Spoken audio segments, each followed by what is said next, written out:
Deep in the Colorado Rockies, where cell towers can't reach and GPS signals fade to nothing, a former Navy SEAL has carved out his own kingdom. What started as a simple desire to disappear from the world has turned into something much darker. When Marcus Kane bought 2,400 acres of remote mountain wilderness, he thought he was purchasing peace.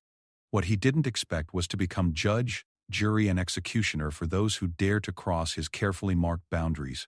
The locals whisper about the strange happenings on Kane Mountain. Hunters who venture too close to the property line tell stories of feeling watched by unseen eyes. Some report hearing the crack of a rifle echoing through the valleys, but no shot was meant for game.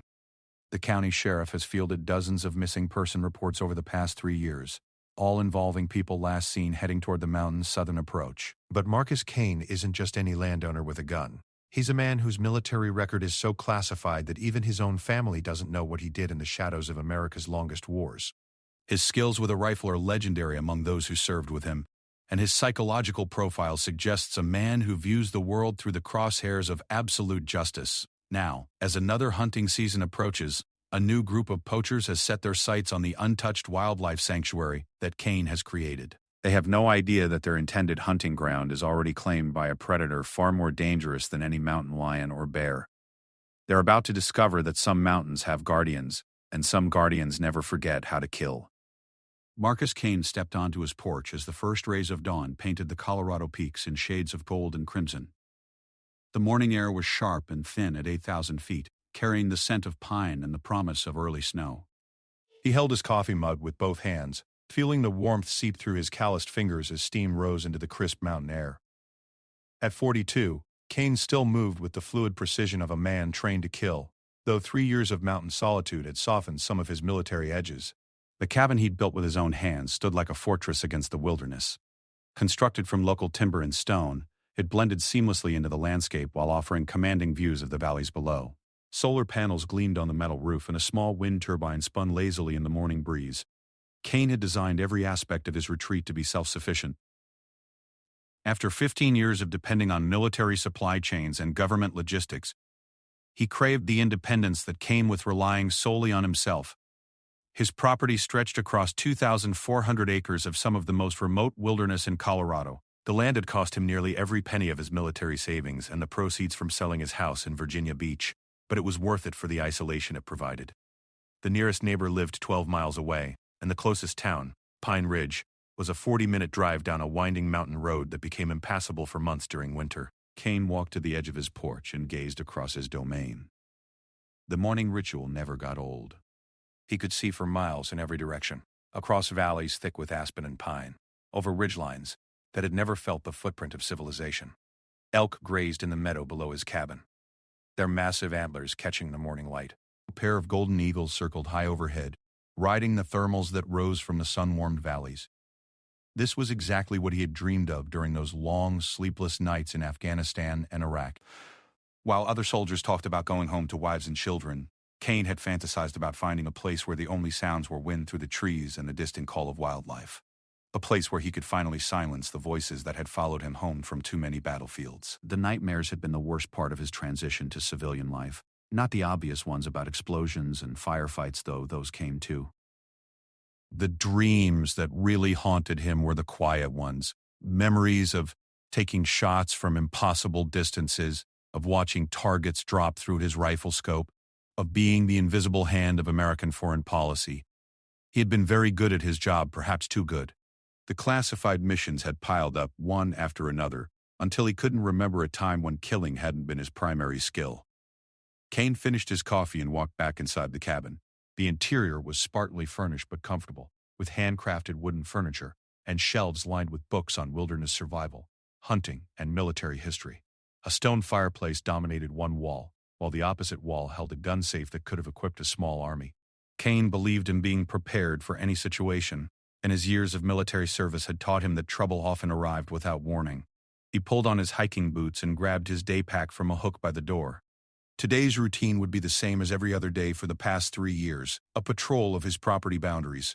The perimeter of his land was marked every 100 yards with signs warning trespassers to stay out, backed up by motion sensor cameras and a few more creative deterrents that his military experience had inspired. Kane's property abutted national forest land on 3 sides, making it a natural corridor for wildlife and unfortunately for hunters who didn't always respect private property boundaries.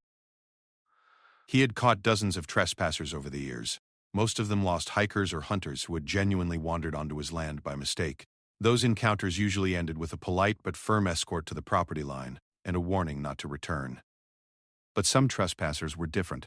Some came with intent to poach the wildlife that thrived under Kane's protection, or to use his remote land for activities that couldn't bear scrutiny. Those encounters ended differently. As Kane began his morning patrol, he followed a network of game trails that he had memorized like city streets. His footsteps were silent on the forest floor, a skill that had kept him alive through countless reconnaissance missions. Every few hundred yards he would stop and listen, using senses sharpened by years of combat to detect anything unusual in his environment. The morning patrol took him along the southern boundary of his property, where the land dropped away into a steep canyon. This was the most likely entry point for trespassers, as the canyon provided cover from the road and a natural pathway deeper into his territory. Kane had installed his most sophisticated surveillance equipment along this boundary, including thermal imaging cameras that could detect body heat from over a mile away. At the first checkpoint, Kane pulled out a tablet computer and reviewed the overnight footage from his camera network. The system was military-grade, left over from his contracting days when he had worked for a defense company that specialized in perimeter security. Most of the night's activity showed the usual parade of wildlife: deer, elk, a family of black bears, and a mountain lion that had been denning somewhere in the area. But at 3:17 a.m., Camera 7 had captured something different. Kane zoomed in on the footage and felt his jaw tighten. 4 men in camouflage gear carrying hunting rifles and heavy packs had crossed onto his property from the national forest. They had moved with purpose, not like lost hikers but like hunters who knew exactly where they were going. Kane studied the faces on the screen. The men were all middle-aged, well-equipped, and moving with the confidence of experienced outdoorsmen. But they were also trespassing on posted private property at 3 a.m, which suggested activities that wouldn't stand up to legal scrutiny. Kane had seen enough poaching operations during his patrols to recognize the signs. He switched to the live camera feeds and began tracking the intruders' progress across his land. They had made camp in a grove of aspen trees about 2 miles from his cabin, in an area where elk frequently came to graze. Kane's thermal imaging showed 4 heat signatures arranged around what appeared to be a small, well-concealed campfire. The smart play would be to call the county sheriff and report the trespassers. Kane had a good relationship with Sheriff Martinez, who understood that a former military man might want to keep unwanted visitors off his property. Martinez would send a deputy to escort the men off the land with a warning and perhaps a citation for trespassing. But Kane's property was 45 minutes from town on a good day, and the sheriff's department was understaffed and overworked. By the time a deputy arrived, the poachers would likely be gone, probably with several elk or deer illegally harvested from Kane's sanctuary. They would return another day, and Kane would be back to playing an endless game of cat and mouse with people who showed no respect for his property or the wildlife he protected. Kane made a decision that would have consequences he couldn't yet imagine.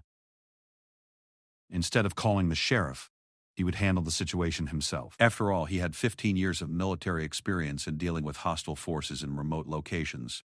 4 middle-aged poachers should present no significant challenge for a man with his skills and training. He returned to his cabin and began preparing for what he mentally classified as a reconnaissance and interdiction mission. From his gun safe, he selected a precision rifle that had been custom-built for long-range shooting.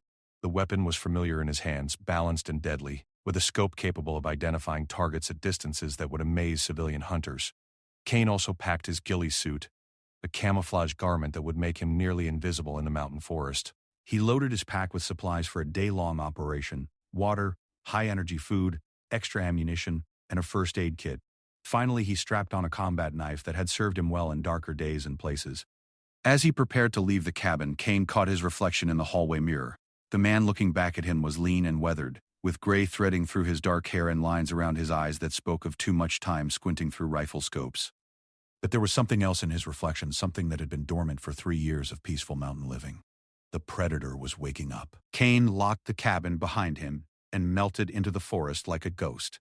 He moved through the trees with practiced stealth, following routes that avoided his own camera network and any trail that might leave tracks.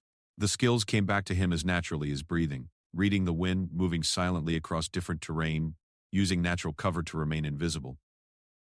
As he approached the area where the poachers had made camp, Kane could smell wood smoke and hear the low murmur of voices. He positioned himself on a ridge overlooking their campsite, where his rifle would have a clear field of fire and multiple escape routes. Through his scope, he could see the four men clearly. They were professional poachers, no doubt about it. Their equipment was expensive and well-maintained. Their camp was expertly concealed, and they moved with the efficiency of men who had done this many times before. Kane watched them prepare their weapons and discuss their plans in voices too low for him to understand. What happened next would depend on the choices these men made. If they packed up and left his property, Kane would let them go with a warning shot to encourage their departure. But if they proceeded with their poaching operation on his land, Kane would stop them by whatever means necessary. The former Navy SEAL settled into a shooting position and waited. He had all day, and patience was a skill that had kept him alive through more dangerous situations than this. Below him, four men were about to discover that some mountains came with guardians, and some guardians never forgot how to wage war. The four men broke camp just after sunrise, moving with the practiced efficiency that Kane had observed the night before. Through his rifle scope, he watched them divide into two teams and begin moving toward different sectors of his property. They had clearly scouted the area beforehand and knew where the game trails converged near the natural salt licks that attracted elk and deer. Kane recognized the leader immediately. The man was tall and broad-shouldered, with graying hair beneath a camouflage cap and the confident bearing of someone accustomed to command. He carried a high-end hunting rifle with a scope that probably cost more than most people made in a month. But it was the way he moved that caught Kane's attention. The man had military training evident in how he used hand signals to communicate with his companions and maintain tactical spacing as they advanced. The other three men appeared to be civilians, wealthy hunters who had paid good money for the opportunity to take trophy animals without the inconvenience of hunting licenses or legal restrictions. Kane had encountered similar groups before, usually guided by former military personnel, who used their skills to facilitate illegal hunting operations on public and private land. Kane followed the main group at a distance of roughly 400 yards, close enough to observe their activities but far enough to remain undetected. His ghillie suit made him virtually invisible against the forest backdrop, and his movement skills ensured that he left no trail for anyone to follow. This was familiar territory for Kane, both literally and figuratively. He had spent years tracking hostile forces through terrain far more dangerous than the Colorado mountains. The poachers reached their first hunting position at a natural clearing where elk frequently came to graze. Kane watched through his scope as they set up a sophisticated blind using portable camouflage screens and prepared their weapons for what they clearly expected to be a profitable morning. Their equipment was impressive. Thermal imaging scopes, rangefinders, and communication gear that would have been at home on a military operation. Through his earpiece, Kane could hear fragments of their radio communications. The second team had positioned themselves near a water source about half a mile away, creating a crossfire situation that would drive any animals between the two groups. It was an effective strategy that showed careful planning and professional execution. Kane had to admit a grudging respect for their tactical skills, even as he prepared to disrupt their operation. These weren't bumbling weekend hunters stumbling around the woods. They were organized, well-equipped, and clearly experienced in illegal hunting operations. That made them more dangerous, but it also made stopping them more personally satisfying for Kane. The first elk appeared at the edge of the clearing just before 8 o'clock. It was a magnificent bull with a rack that would score high in any hunting competition. Exactly the kind of trophy that wealthy poachers paid premium prices to acquire. Kane watched the animal through his scope, admiring its natural grace and power. On his property, the elk had learned to trust humans, or at least to tolerate the presence of the one human who protected rather than hunted them. The lead poacher raised his rifle and began tracking the elk through his scope. Kane could see the man's finger moving to the trigger, preparing to take a shot that would end the animal's life for no reason other than the bragging rights that came with an illegal trophy. Kane made his decision. He shifted his aim from the elk to the poacher's rifle and fired a single, precisely placed shot.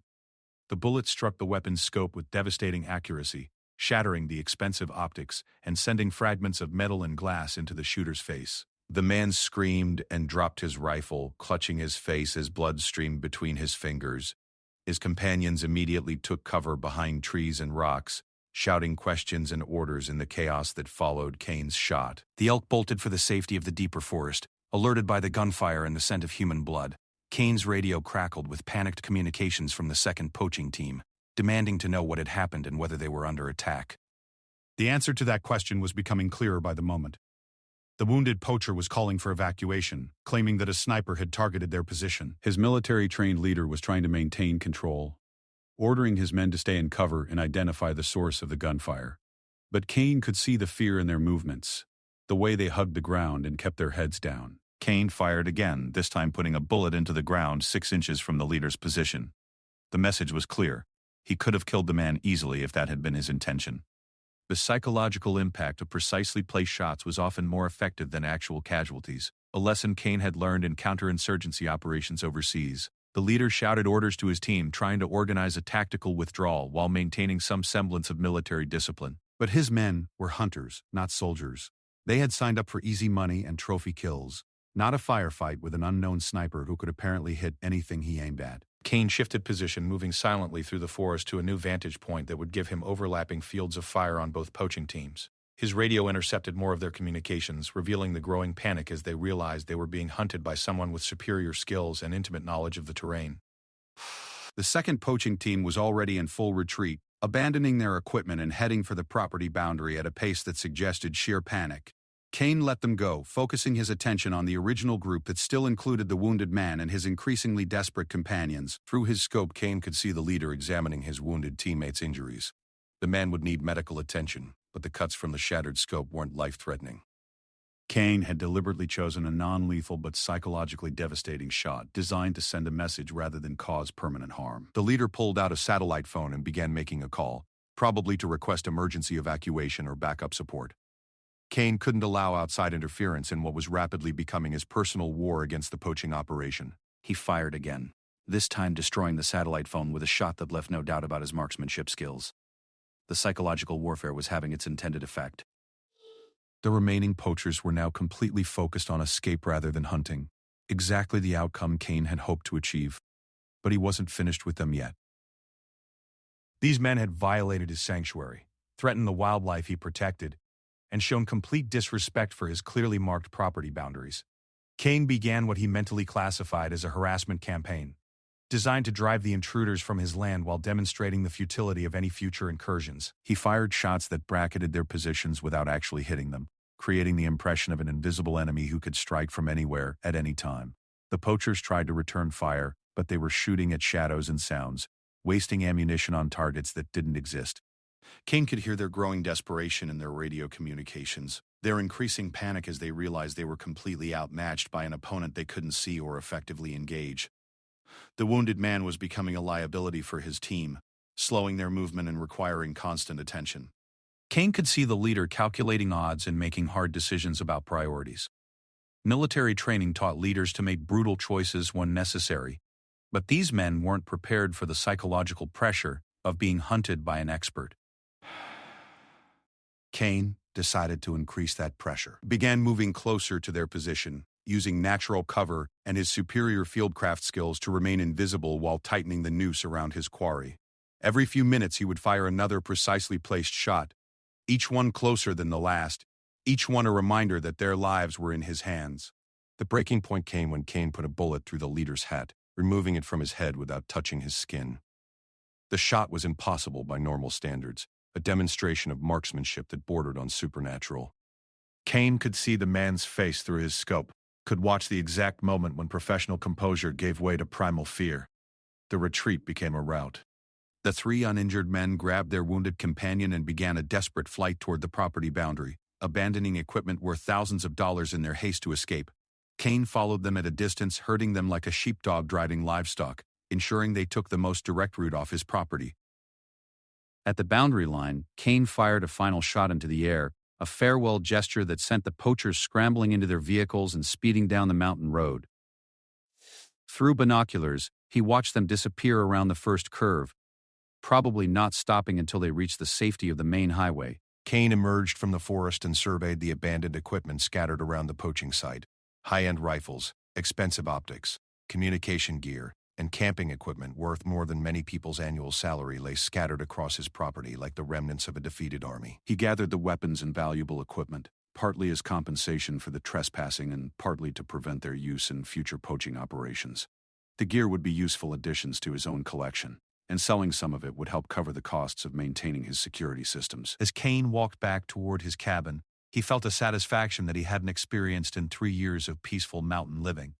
The skills that had made him an effective soldier were still sharp, still capable of achieving decisive results when properly applied. He had protected his sanctuary and its wildlife while sending a clear message to anyone who might consider future incursions. But Kane didn't know that the leader of the poaching team had recognized him during those terrifying moments when death had whispered past his ear. Former Navy SEAL Marcus Kane had made enemies during his military service, people who had long memories and the resources to act on old grudges. The mountain had its guardian, but the guardian had just revealed himself to forces that would not be satisfied with a simple retreat. The war for Kane Mountain was just beginning. 3 days after driving off the poachers, Kane's world began to unravel in ways he couldn't have anticipated. He was performing his morning routine of checking the perimeter cameras when he noticed something that made his blood run cold. 4 new heat signatures had appeared on his thermal imaging system during the night, but these intruders were different from the amateur poachers he had confronted earlier. These men moved like ghosts through the forest, maintaining perfect tactical spacing and using advanced counter-surveillance techniques to avoid his camera network. Kane could see from their movement patterns that they were professionals, probably former military or intelligence operatives with skills comparable to his own. They had positioned themselves at strategic points around his property, creating a loose containment perimeter that suggested a much more serious threat. Kane felt a familiar chill run down his spine, the same sensation he had experienced in Afghanistan when enemy snipers had bracketed his position. These weren't random trespassers or even professional poachers looking for easy money. These men were here for him specifically, and they had the training and equipment to make his life very difficult. He pulled up the archived footage from the previous encounter and studied the face of the poaching team's leader, zooming in on the man's features and trying to place him in the catalog of faces that populated his memory. After 15 years of military service, Kane had encountered hundreds of people in dozens of countries, many of them in circumstances where faces were the difference between friend and enemy. The recognition hit him like a physical blow. The man was Viktor Petrov, a former Russian Spetsnaz officer who had worked as a mercenary and weapons dealer in various global hotspots. Kane had encountered Petrov twice during his military career, both times in situations that had ended badly for the Russian and his associates. The first encounter had been in Syria, where Kane had been tasked with eliminating a weapons cache that Petrov was trying to sell to local insurgents. Kane's sniper shot had killed Petrov's business partner and destroyed the weapons shipment, costing the Russian millions of dollars and considerable credibility in the international arms market. The second encounter had been even more personal. In Afghanistan, Kane had been part of a special operations team that had raided a compound where Petrov was training Taliban fighters in advanced combat techniques.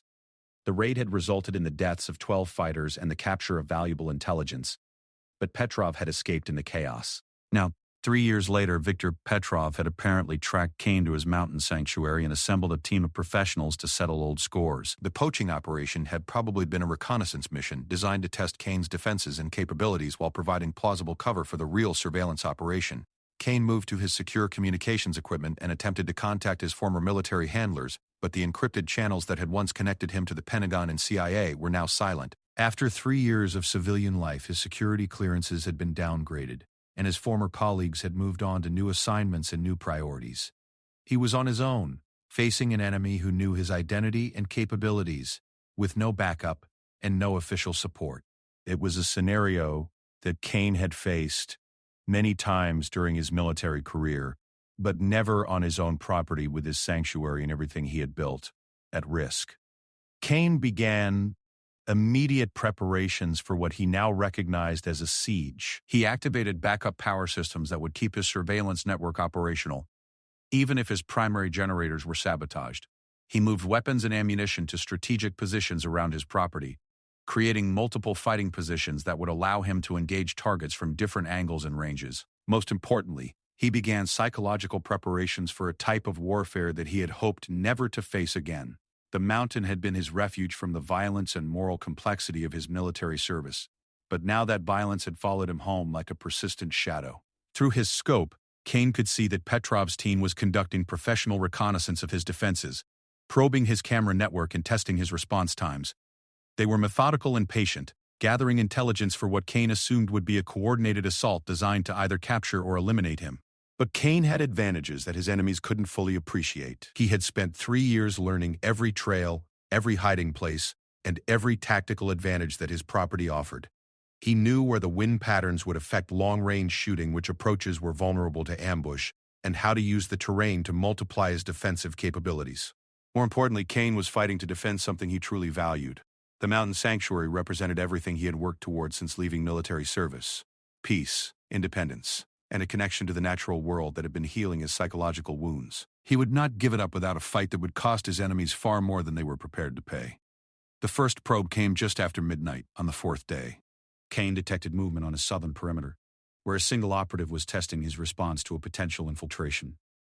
Kane watched the man through his thermal imaging system, noting the professional way he moved through the forest and the sophisticated equipment he carried. Instead of confronting the infiltrator directly, Kane decided to demonstrate the futility of their surveillance efforts. He used his knowledge of the property's geography to circle around behind the operative, approaching to within 50 yards without being detected. Then he fired a single shot into a tree trunk 6 inches from the man's head. The psychological effect was immediate and devastating. The operative dropped to the ground and began a desperate crawl toward the property boundary, abandoning stealth in favor of speed. Kane let him go, knowing that the man would report back to Petrov with a clear message. The mountain's guardian was aware of their presence and could strike from any direction, without warning. But Kane's demonstration of superiority carried a cost he hadn't anticipated. By revealing his capabilities so dramatically, he had escalated the conflict beyond the point of diplomatic resolution. Petrov would now commit to a full-scale assault, knowing that anything less would result in the systematic elimination of his team. The next morning brought confirmation of Kane's fears. His thermal imaging detected at least 8 new heat signatures moving onto his property from multiple directions, suggesting that Petrov had called in reinforcements for a coordinated attack. Kane was now facing odds of at least 12-1 against opponents who had professional military training and modern equipment. Kane activated the emergency protocols he had hoped never to use. He sent encrypted messages to 3 former military colleagues, veterans he trusted with his life who would ask no questions if he called for help. But response time would be measured in hours or days, not the minutes that might determine his survival. He also activated a dead man's switch that would transmit his location and situation to federal law enforcement agencies if he failed to reset it every 12 hours. If Petrov's team succeeded in eliminating him, they would find themselves facing a federal investigation that would make their lives extremely complicated. But Kane's most important preparation was psychological. He needed to shift from the defensive mindset of a property owner protecting his sanctuary to the offensive mindset of a soldier conducting asymmetric warfare against a superior force. The mountain would no longer be his peaceful refuge but his battlefield, and every tree, rock, and trail would become a weapon in his arsenal. As darkness fell on what Kane sensed would be the decisive night, he made a choice that would have consequences extending far beyond his property boundaries. Instead of waiting for Petrov's assault, he would take the fight to the enemy, using his superior knowledge of the terrain to hunt the hunters who had invaded his sanctuary. Kane painted his face with camouflage paint and checked his equipment one final time. His rifle was loaded with match-grade ammunition that could penetrate body armor at the ranges he expected to engage. His knife was razor-sharp and balanced for both utility and combat use. His night vision equipment gave him a significant advantage in the mountain darkness. Most importantly, Kane carried with him 15 years of combat experience and a cold rage that had been building since the moment he realized his enemies had tracked him to his mountain home. They had violated not just his property but his carefully constructed peace, and they would pay a price that would serve as a warning to anyone who might consider similar action in the future. As Kane disappeared into the forest that had sheltered him for 3 years, he transformed from a retired soldier seeking peace into a lethal predator, defending his territory. The mountain had taught him patience and appreciation for the natural world, but it had not erased the skills that made him one of the most dangerous men alive when circumstances demanded violence. Petrov and his team were about to discover that some prey fought back, and some mountains came with guardians who remembered exactly how to wage war. Kane moved through the darkness like a specter, his night vision equipment turning the mountain forest into a green-tinted world where death could come from any shadow. He had divided Petrov's forces into 3 groups based on their radio communications and movement patterns: a command element positioned near his southern boundary, an assault team moving toward his cabin from the east, and a blocking force that was supposed to cut off his escape routes to the north. The tactical situation reminded Kane of countless operations in Afghanistan and Iraq, where small American units had faced superior numbers through superior training, equipment, and local knowledge. The mountain terrain gave him the same advantages that Afghan mujahideen had used against Soviet forces: concealment, mobility, and the ability to strike without warning before melting back into familiar landscape. Kane's first target was the blocking force, positioned along what they assumed was his primary escape route.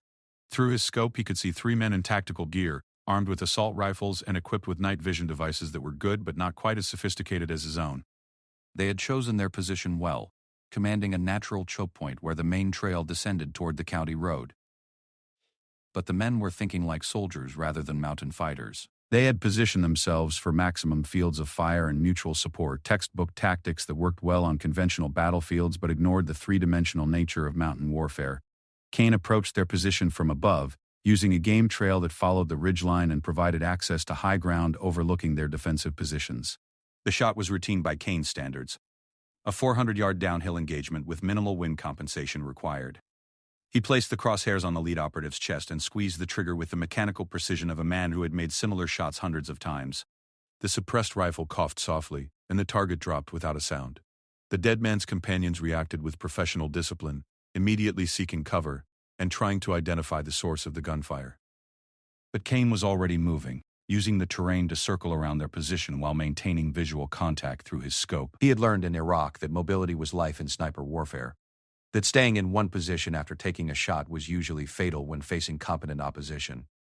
Kane's second shot came from a completely different angle, striking another operative in the thigh and sending him tumbling down the rocky slope with a scream that echoed across the valley. The wound was deliberately non-fatal but debilitating, designed to remove the man from the fight while creating a psychological burden for his surviving teammate. The surviving member of the blocking force broke under the pressure of being hunted by an invisible enemy. Kane could hear him on the radio screaming for evacuation and reporting that they were under attack by a sniper with supernatural abilities. The panic in his voice would be transmitted to every other member of Petrov's force, spreading fear and uncertainty through their ranks. Kane allowed the wounded man and his panicked companion to withdraw from the battlefield, knowing that their terror would be more valuable than their deaths. Word would spread through Petrov's organization that Kane was not just alive but actively hunting them, and that information would make future recruitment for similar operations much more difficult. With the northern escape route secured, Kane turned his attention to the assault team that was advancing on his cabin. These men were moving with more caution than the blocking force, clearly aware that they were entering the most dangerous part of the battlefield. Kane's thermal imaging showed 4 operators in tactical formation, advancing by bounds while maintaining communications discipline that suggested superior training. Kane decided to demonstrate that even superior training was inadequate when facing an enemy who controlled the terrain. He had prepared his cabin for exactly this type of assault, with remotely detonated charges positioned along the most likely approach routes. The explosives weren't designed to kill but to channel the attackers into predetermined kill zones, where Kane's precision rifle would be most effective. The first explosion erupted 50 yards from the cabin, sending dirt and debris high into the air while illuminating the assault team in the brief flash of the detonation. Kane had triggered the charge when the team was perfectly positioned in an open area with minimal cover, forcing them to choose between advancing through the kill zone or retreating into terrain that Kane had already compromised. The team leader made the tactically correct decision to continue the assault, gambling that speed and aggression would carry them through Kane's defensive perimeter before he could engage them effectively. It was a sound military decision that might have worked against a conventional defender, but Kane was far from conventional. As the assault team rushed toward his cabin, Kane engaged them from a position they couldn't have anticipated, the roof of a storage building that overlooked their approach route. His elevated position gave him clear shots at all 4 attackers, while providing excellent concealment and multiple escape routes. Kane's first shot struck the team leader's center mass, dropping him instantly and throwing the assault into chaos. His second shot shattered the knee of another operative, sending the man crashing into a tree with enough force to render him unconscious. The surviving 2 attackers tried to locate Kane's position by following the muzzle flash, but he was already moving to his next firing position. The psychological warfare that Kane had learned in counterinsurgency operations was proving as effective as his marksmanship. The surviving members of the assault team were now dealing not just with accurate gunfire but with the growing realization that they were facing an opponent who could predict their movements and counter their tactics with deadly precision. Kane triggered a second explosive device as the surviving attackers tried to flank his last known position. The blast didn't injure them directly but created a wall of smoke and debris that masked his movement while further disorienting his enemies. By the time the smoke cleared, Kane had repositioned to yet another vantage point with clear fields of fire. The assault team's discipline finally broke when Kane placed a shot between the 2 survivors that was accurate enough to part the hair of both men simultaneously. The demonstration of impossible marksmanship convinced them that retreat was their only option for survival. They grabbed their wounded teammates and began a fighting withdrawal toward the property boundary, maintaining some semblance of military order even as their mission collapsed around them. Kane let them go, knowing that Petrov would be monitoring their communications and drawing increasingly desperate conclusions about his tactical situation. The Russian had committed 8 men to eliminating a single target and had lost half his force without inflicting any casualties on Kane. The mathematics of attrition warfare were working decisively in Kane's favor. But Kane knew that desperate men with nothing to lose were often the most dangerous opponents. Petrov still had the command element positioned near the southern boundary, and a cornered professional soldier could be expected to make choices that prioritized revenge over survival. Through intercepted radio communications, Kane could hear Petrov reorganizing his remaining forces for what appeared to be a final assault on the cabin. The Russian was gambling everything on a direct attack, probably hoping to capture Kane alive, for interrogation about other classified operations that had cost Petrov money and credibility over the years. Kane made his way back to the cabin, moving carefully through terrain that had been contested by professional soldiers for the past several hours. Bodies and blood marked the locations where the brief, violent encounters had taken place. Evidence of a war that would never appear in official records or military histories. At the cabin, Kane activated his final defensive system, a network of motion sensors and automated firing systems that would engage any target that entered the predetermined kill zones around his home. The technology was illegal for civilian use but highly effective for protecting high-value installations, and Kane had long ago decided that his sanctuary qualified as high value. As dawn approached over Kane Mountain, the sound of helicopters began to echo through the valleys. Kane initially assumed that Petrov had called in air support for his final assault, but the radio chatter he intercepted told a different story. Federal agents had responded to his dead man's switch transmission and were now conducting a full-scale manhunt for the foreign operatives who had invaded American soil to settle personal vendettas. Through his binoculars, Kane could see Petrov and his surviving men realizing that their window of opportunity was closing rapidly. They had minutes, not hours, to complete their mission before facing capture or elimination by federal forces that would not be constrained by concerns about collateral damage or due process. The final confrontation was approaching, and Kane prepared to face the man who had tracked him across continents in years, to settle accounts that should have been forgotten. The mountain had become a battlefield, but Kane was no longer just defending his sanctuary. He was protecting something larger, the principle that some places in America remained beyond the reach of foreign enemies, no matter how patient or well-equipped they might be. The war for Kane Mountain was about to reach its climax, and only one side would survive to tell the story. The helicopters circled closer as dawn painted the mountain peaks in shades of gold and crimson, their rotor wash creating small tornadoes of dust and fallen leaves that marked the arrival of federal forces. Kane could see 3 aircraft through his binoculars, 2 FBI tactical helicopters and a military transport that probably carried a special operations team with authority to engage foreign combatants on American soil. Petrov's voice crackled through Kane's radio intercept system, speaking in rapid Russian to his surviving men. Kane's knowledge of the language acquired during his military service allowed him to understand that the Russian was ordering a desperate final assault on the cabin. Petrov knew that capture by American forces would mean either a lifetime in federal prison or a quiet elimination that would never be officially acknowledged. Kane watched through his thermal imaging as Petrov's remaining 4 men began moving toward his cabin from multiple directions, abandoning stealth in favor of speed. They were professionals facing a no-win situation, and their desperation made them more dangerous than ever. Men with nothing to lose often fought with a ferocity that overcame superior tactics and equipment. The first federal helicopter settled into a clearing about half a mile from Kane's property, disgorging a team of tactical agents in full combat gear. Kane could see them through his scope as they began moving toward the sound of gunfire, their approach methodical but cautious. They had no way of knowing which combatants were friendly and which were hostile, a confusion that Kane needed to resolve quickly before becoming a target himself. Kane activated an emergency beacon that transmitted his military service record and current situation to the approaching federal forces. The signal identified him as a decorated veteran defending his property against foreign operatives, providing the legal justification for his actions while requesting support rather than intervention. Within minutes, his radio crackled with a transmission from the FBI tactical commander. "Kane, this is Agent Harrison, FBI hostage rescue team. We have you marked as friendly. Can you identify hostile positions?" Kane keyed his radio with relief that he wouldn't have to fight American forces along with Petrov's mercenaries. "Harrison, Kane here. 4 hostiles converging on my position from grid coordinates." Kane provided precise locations for each of Petrov's men, intelligence that would allow the federal agents to coordinate their approach with his defensive efforts. But Petrov had been listening to the same radio traffic, and he understood that his window of opportunity was measured in minutes rather than hours. The Russians' assault on Kane's cabin began with a coordinated attack from 3 directions, designed to overwhelm Kane's defenses through sheer volume of fire rather than tactical finesse. Kane met the assault from his prepared positions around the cabin, engaging targets with the precision that had made him legendary among his former military colleagues. His first shot dropped the operative approaching from the west, a clean hit at 200 yards that removed one threat from the tactical equation. His second shot wounded the man advancing from the north, sending him seeking cover behind a fallen tree that provided concealment but not protection. The sound of Kane's suppressed rifle was almost lost in the cacophony of automatic weapons fire that erupted from Petrov's remaining men. They were laying down suppressive fire designed to pin Kane in position while their leader maneuvered for a killing shot. But Kane had anticipated this tactic and prepared accordingly. Kane triggered a series of remote-controlled explosions that he had positioned around his property months earlier, creating walls of smoke and debris that masked his movement while providing psychological shock to his attackers. The blasts were carefully calculated to disorient rather than kill, designed to break up Petrov's assault, without causing collateral damage that might complicate his legal situation. Through the smoke and chaos, Kane could see Petrov himself advancing on the cabin with the methodical precision of a professional soldier.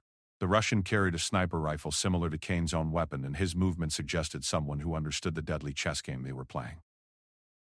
This would be a duel between equals, decided by small advantages in equipment, positioning, and psychological pressure.